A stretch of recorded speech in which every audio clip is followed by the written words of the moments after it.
Welcome back. You are listening to another episode of the Keep the Change podcast. And today we've got a very special guest because I'm joined by Olivia McGann from Xero, the head of operations. Now, Xero, one of the softwares that has changed my life and made it a lot better. So I'm keen to discuss what you guys have been up to and what you've got coming up and how people could be using the software better, and then get to know you a little bit more as well. So we'll start there. Welcome. Cool. Thanks. Thank you for having me. Do you want to tell us a little bit about what your role entails at Xero? Yeah, sure. So at Xero, I head the, as you said, operations team for New Zealand. And what that means is essentially taking our go-to-market team through an operating plan for the year and holding them all accountable to make sure that we achieve what it is that we've set our eye on for any particular financial year.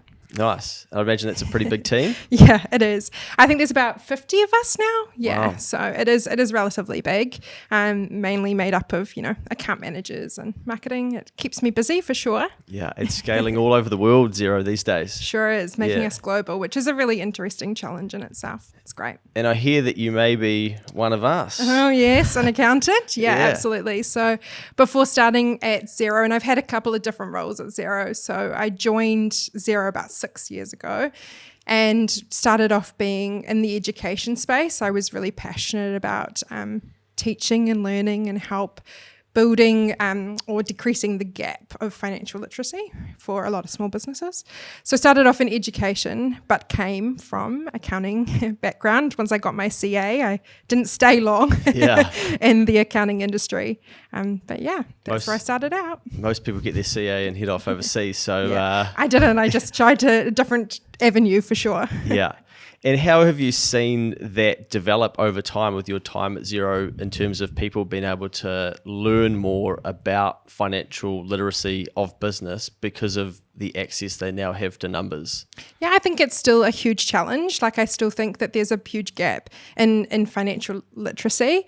I think that people and small business owners believe that they don't necessarily need to know their numbers, where it can be incredibly important. Thankfully, at Xero, we have a huge support system for our community with Xero Central, which is kind of like our own, what we call a educational Google hub, where you can go and search anything that you need. And there are webinars, I would say, almost monthly on pretty much any part of the product itself, and helping learn about financial literacy and how you can engage with your platform to make sure that you're making the right decisions for you. I think the cool thing about Xero Central too is that other Xero users use it to help others, right? Is that by intention of design, I assume, a little bit? Yeah, I think so. It's definitely like we want to build a community, and we hear so often from our customers that being a sole trader or a small business owner is incredibly isolating. It can be quite overwhelming at times. So being able to build that community and use the networking between our partners, being our accountants and bookkeepers, but also our actual individual customers is really important. They learn from each other. You can see in the Facebook communities, they correct each other, they help each other out. It's fantastic. It's really cool to be a part of. Yeah, that's what it's all about. Yeah, business can be a lonely journey, so it's good for people to be able to find some of that support. One of the things that you're doing this year at Xero is using the leap year to all of business owners' advantage. So Sole Trader Thursday, I believe, on the 29th of February. Yeah, exactly. It's a concept that we've come up with to encourage all of our sole traders to really use that day to get ahead of their financial admin. I mean, we know that coming close to end of financial year can be quite overwhelming, all of the things that you need to get done. And as I'm definitely experiencing at the moment, when you come back from the Christmas holidays and in between a bunch of public holidays, you all of a sudden blink and it's March. And it can be, you just run out of time, don't you? Yeah. And especially this year, the end of financial year actually falls on Easter. Or Easter falls on the end of financial year, I should say. It does too, because it's my birthday around that time. That's why I think I'm born to be an accountant. Yeah. The 30th of March. If anyone true. wants to send any presents, Yeah. Good plug. Yeah, well, interesting you say that, because I've literally just come from the office where somebody said to me that they don't like doing their home office calculation, which is a big part of the end of the financial year accounts and process for a lot of business owners, including sole traders. And I said it doesn't need to be that hard. It's a spreadsheet or collate the data, but just take the time to do it and know that you've done it and done it once. And I think what a lot of people do is they do it after the end of the financial year instead of like, okay, why don't I do the bulk of it now, perhaps on the 29th of February, and then tidy up some of those things post the end of the financial year. And I think it's not just the actual doing of it either. It's like when you know that you've got a job that needs to be done, that feeling that weighs on you, like you know you've got to do it, and you start feeling guilty about all the other things that you're doing, whether it's spending time with the kids or, you know, just being with the family. Your mind's constantly elsewhere. So, well, obviously, when we went to university, we learned all of these things around doing a set of accounts at the end of the year and getting ready for year end. But realistically, in New Zealand, most people get into business because they want to do business and they want to do that part of it right. So they're not thinking like you and I, probably less so you these days, Olivia, but they're not thinking about, right, how do I get ready for the end of the financial year? But Xero have put together some essentials for the end of the financial year. How do people find those? So basically the resource, the URL that you can head to is xero.com/Sole Trader Thursday, and there they'll be able to find all the resources that they need. And what you'll be able to find there is an end of financial year checklist, a tax calendar that kind of gives you a bit of a heads up of some important dates that you should be aware of, and then also kind of like what I mentioned earlier, it's a bunch of webinars and resources that you can download to help you get started or start thinking about the things that you should be doing to get ahead of that. And that stuff's really important because, as an example, I've seen a client this week where they've still got old invoices in their Xero. Now, when I had a look at them, I said to them, hey, you're effectively having to pay tax on that because that's registering as revenue, but those invoices don't need to be in there anymore because they're either not paid or they're a bad debt. And these are those little things that you don't know when you get into business, but are very important to learn because this person could potentially be paying tax on that income that they haven't really made because they went and did the work, they registered and recognized the revenue, but then they never got paid, so that needs to be recognized as a bad debt, reflecting the fact that they're not going to actually collect that, therefore they shouldn't have to pay tax on that.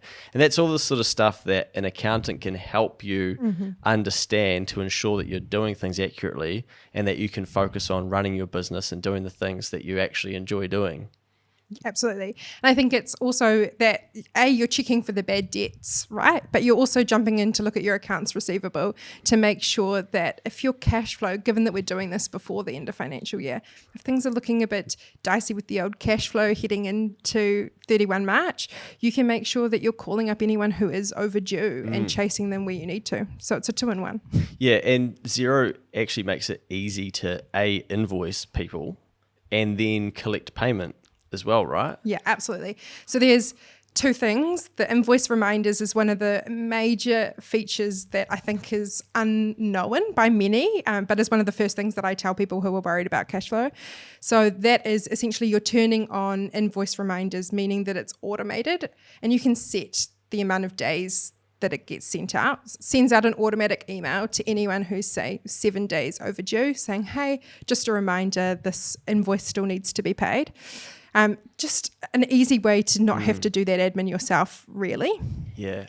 And then in terms of the payment services, attaching a payment service, we know increases the time to be paid by about, you get paid twice as fast. Wow. So that's attaching something like Stripe or Go Cardless, depending upon what kind of business you're running. So Xero allows you to sync to something like Stripe to put the payment collection in the hands of the business owner and basically send that invoice. Then the customer has got the ability to pay via credit card. Yeah. And I don't need to go to the bank and sort any of that out. I can use, and then I'm probably going to get paid twice as fast. Twice as fast, yeah. Because it is there in the inbox. The Pay Now button gets attached to the invoice. there's no barriers to that payment taking place. I mean, how many times have you opened up an invoice and it doesn't have a pay now button on it, so you think, yeah, cool, I'll pay that later. It goes back into the inbox, and then you have the little reminder goes off in your mind 30 days later saying, hey, I really need to get on top of that invoice. If there's a pay now button, you're taking away that kind of barrier or conversion. How exciting has it been being at Xero, watching them solve some of these pain points for sole traders and businesses in general? Yeah, I mean, it's obviously something that I'm passionate about, so I get a real kick out of it. Every time that we get something like these, like payment services, when they became available and got attached, it was really cool to see the immediate reaction from some of our customers. And that's also one of the things that really keeps me going, is every time we attend a roadshow or a XeroCon or any of our big events, small business events that we have, being able to see the impact that we're having to really save time.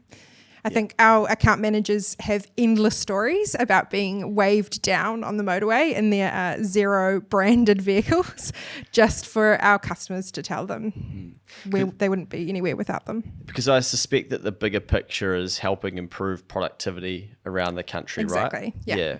The small business economy in New Zealand is roughly responsible for about a quarter of the GDP, I think it is.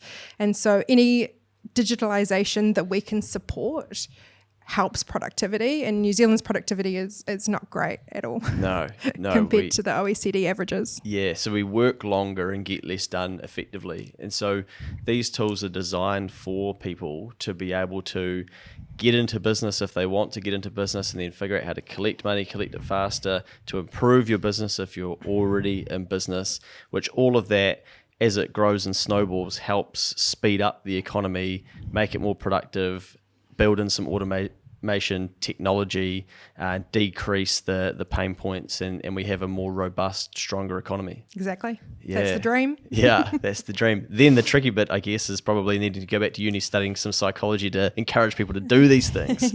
Exactly. The change management is definitely something that we come across, especially with automation and AI. I think that it is... It's obviously a buzzword at the moment, and it's something that is on the tip of everybody's minds. Yeah. What is the interaction with it going to be? And I think that that's where we definitely have an angle that we talk about, where it's never mutually exclusive. It's not going to be automation or the human intelligence, if you want to call it that. It's both in the same. Yeah, so they work in together. They work interchangeably together. Yeah. What other things do business owners and sole traders need to be thinking about as they get closer to the end of the financial year?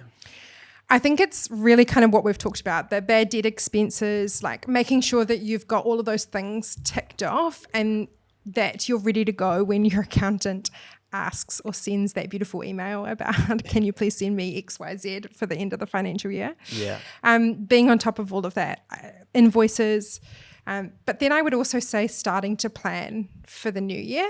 I think it's really important, and it's something that I come across in my role all the time, is understanding what goes on behind the scenes, knowing your customers, knowing your numbers, and setting goals for the new year is incredibly important to help you achieve.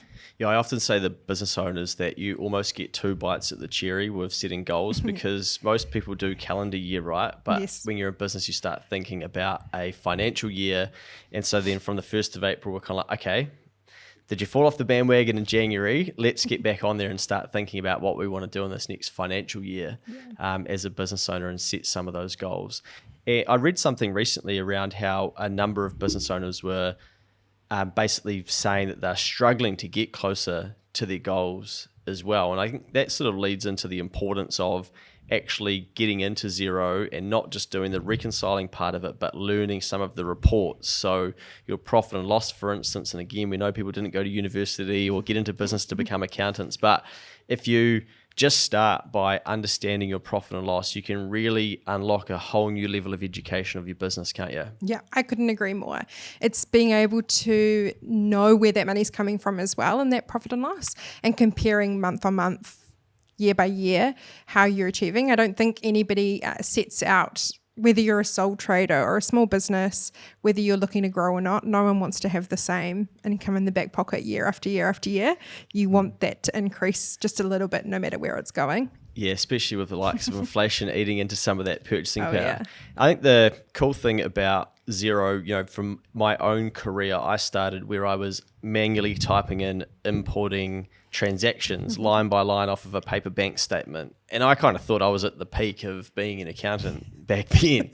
But now obviously that's automated. I don't need to type that in. But what's become really powerful is being able to get in there at any time, do all the reconciliation, and basically look at any day of the year, right, how is this business performing? Whether that's my own or working on a client's business, a sole trader, and then being able to help someone understand those numbers. And I think that's the true power of Xero that we need to unlock for more people.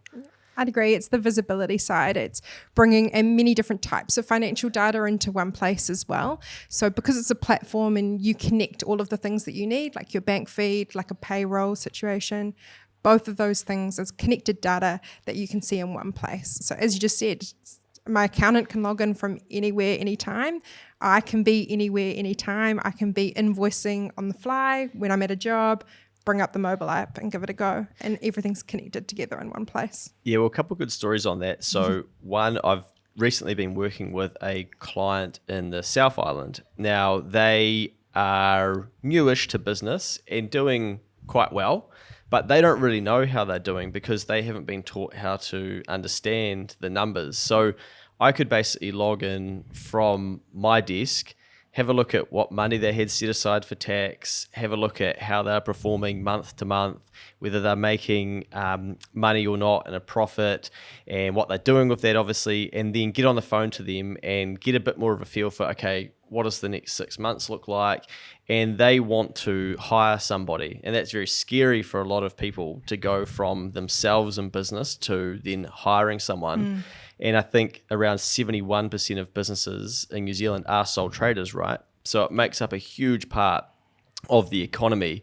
But I think there's a lot of people in that 70% that want to go to the next stage of their business, but they don't know what they need to know to go, right, I can do this. And so it's really rewarding to sit down with them and teach them their numbers and pull it up live and be able to do that in two completely different parts of the country, to the point where they left the meeting and they were like, right, like, we can do this, we can hire someone. And I got a really cool message from them last week saying, staff, hey Luke, had new employee accept contract yesterday. This was on I think this was on a Tuesday that they sent this through in the evening, starting 19th of February, looking forward to this new challenge. Thanks for giving us the confidence to hire, time to do some organising. And they're stoked because they get to go on their new journey. Now, if I think back to my first days in accounting, I couldn't have done that because I would have had to be like, okay, let me type in all of your bank transactions, figure out how you're going. That's probably going to take me a week or so, and then I'll get back to you and we can talk numbers. But I guess what I want to emphasize here is the importance and value of having real-time data. Yeah, absolutely. And I think the key word that they've sent in their message is confidence. It's working with an accountant who can look at that kind of information and help you figure out where it is that you need to look so that you can feel confident about the decision that you're making is really key. It's a collaborative journey.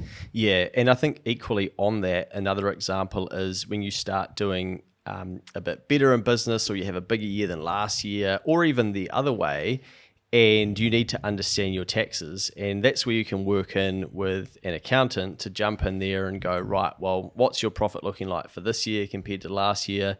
Here's your obligation.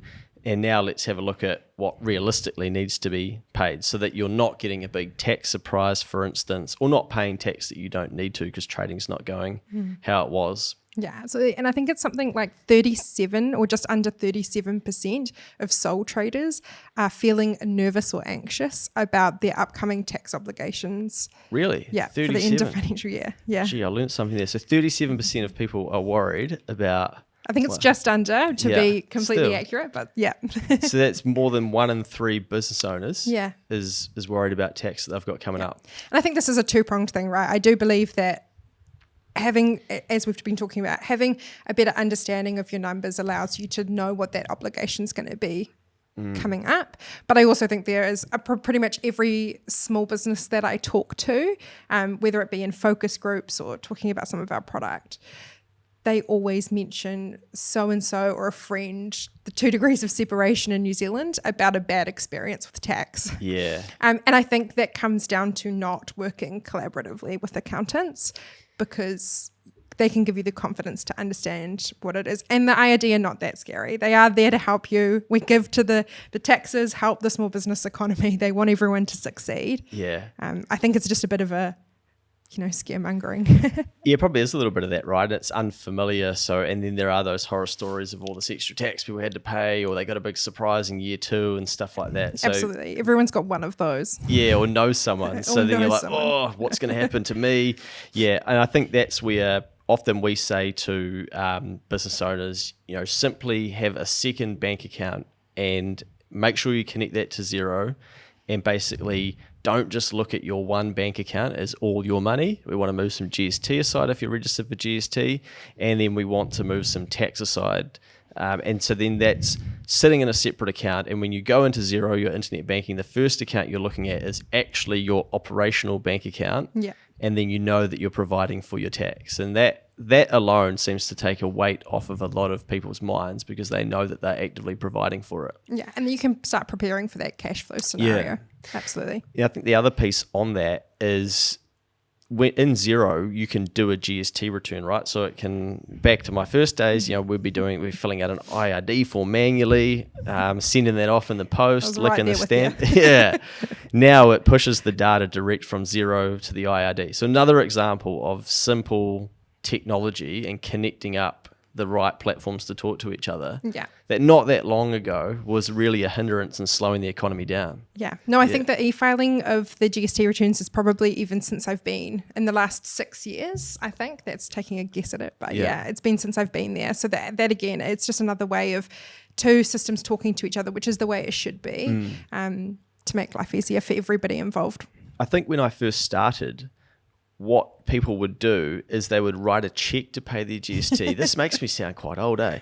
And they would send it on the due date for GST. And if it was sent on that date, you couldn't get a late payment penalty because you've attempted to pay on that date. Yeah, I think it was. I remember learning this little loophole. Yeah. And making sure that the letter was actually stamped on the day that you were sending it the due date, so that whenever the IRD got it, because the IRD mail getting to the IRD just seemed to get lost quite frequently. Yeah, you could say, well, we tried to send it. Yeah, man, things have changed. But the good thing is that Xero will actively calculate your GST as you go, right? Mm-hmm. And so I often encourage users of Xero, I say, go into that and don't just do it when it's your GST period.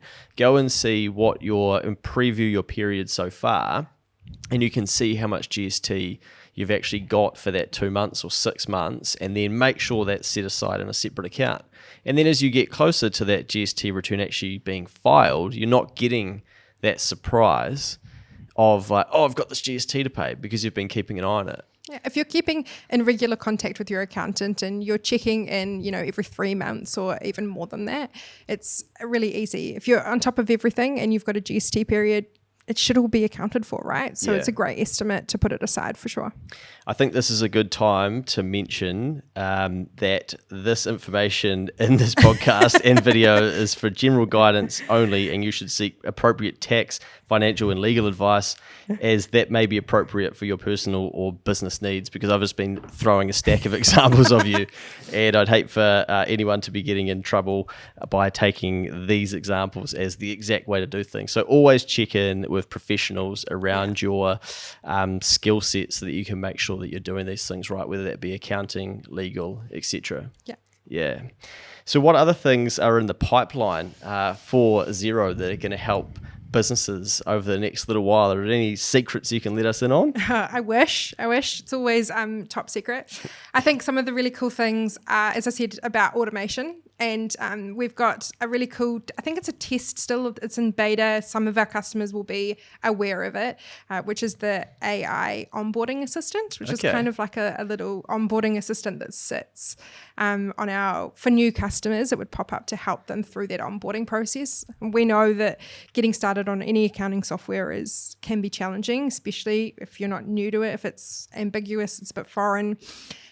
So it's all about helping you through that process and directing you back to Xero Central, which I think is a really cool achievement. Yeah, that's awesome. So it'll just speed up and decrease the barriers to getting started on Xero. Yeah, absolutely. And it can often be a place of a little bit of tension between the accountant and the small business owner, because the small business owner has to send in a lot of information to get you started. You have to connect your bank feeds and things.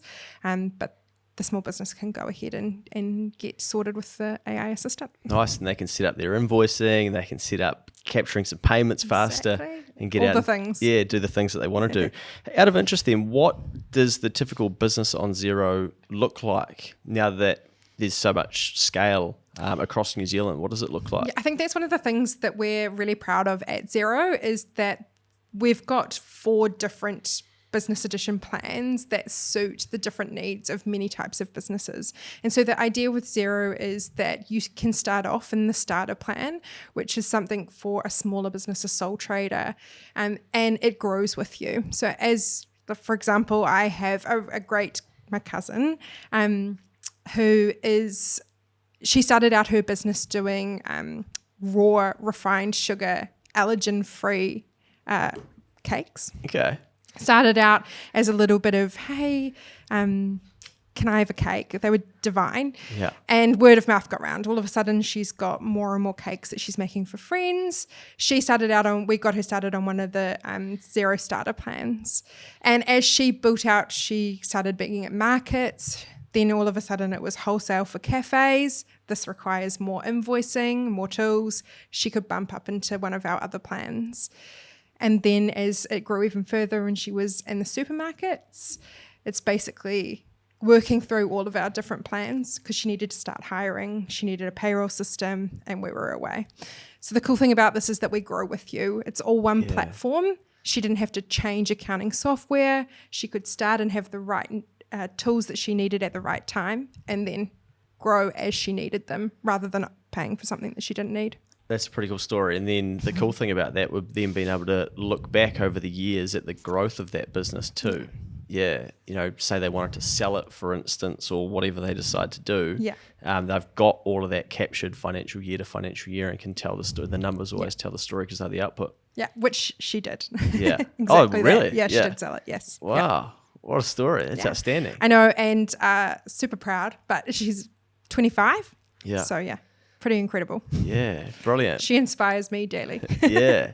But that's the cool thing in this day and age, right, where we've got access to tools like Xero that can solve the complex. And it wasn't that long ago where people probably wouldn't start because they would just go, I'm not touching the accounting side of things. I'm scared of the IRD. Like, nah. Absolutely. Yeah. Yeah, it takes down some of those barriers and helps people get started. And then when you combine that with the tools that we have available to help guide you through in Xero Central, the webinars, the education, I think that together, plus the community, it's a combination that can help you get over some of that overwhelm and really work through. Yeah, nice. So do you think then more people may get into business / bit of a side hustle because these tools are available now to help them facilitate maybe some of the creativity they've got inside themselves? I think it makes the side hustle side of things seem really achievable. It means that you can kind of no longer does it take ages to do all of those mundane tasks to keep on top of the financial admin. So if you did want to have a side hustle that you wanted to start growing, or just as a hobby run, it's really easy to do so, and it doesn't impinge too much on your actual day-to-day life if you have another job or anything like that.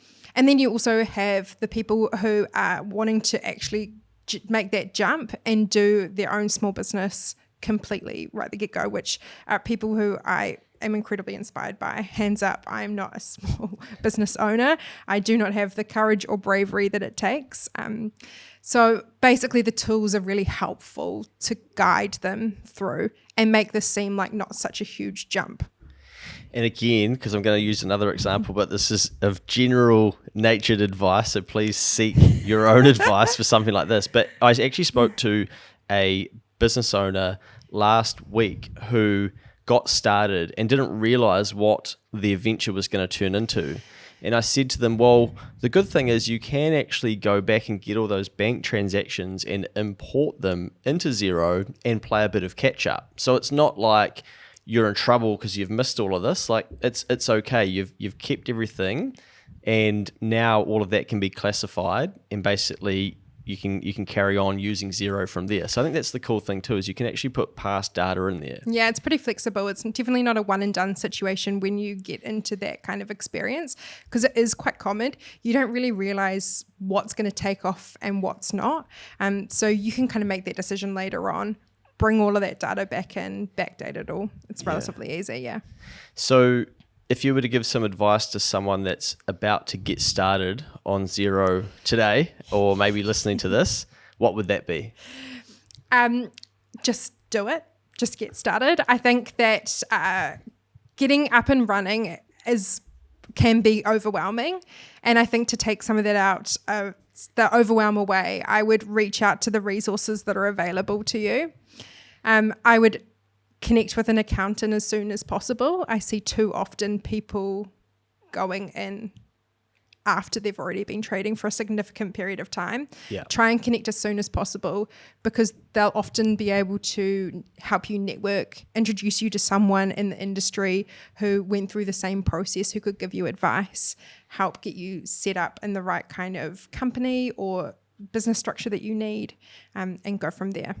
So if they are getting started, I hear a whisper that there might be You're trying to lead me somewhere. Yeah, is there a Yeah, discount to a subscription for Xero? Yeah, so for Xero Sole Trader Thursday, we do have a bit of a campaign at the moment, which means that we have 50% off for 3 months for any new subscriber on our business edition plans. So Nice. that's starter, standard, premium, and ultimate. There we go. And how can people find that if they want to access that? Yeah, again, if you head to that URL, which is xero.com/Sole Trader Thursday, and there they'll be able to find all the resources that they need, as well as the promo code that you need.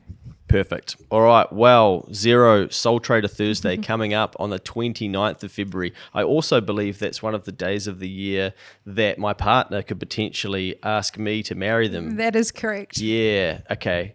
Be I might stick prepared. to the sole trader side of things and see how I go there. But if you need that information, then take a look at some of the information that Xero have got there. It's a great time to get ready for the end of the financial year.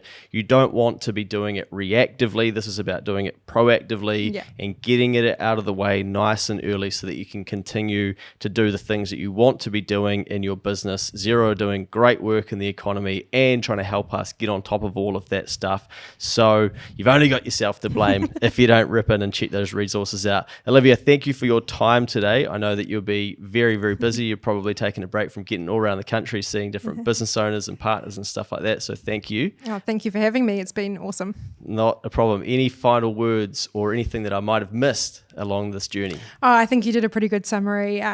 Just check out the Sole Trader Thursday landing page and get on Xero. Perfect. We have to get you back in for an update at some stage. Would love that. Cheers.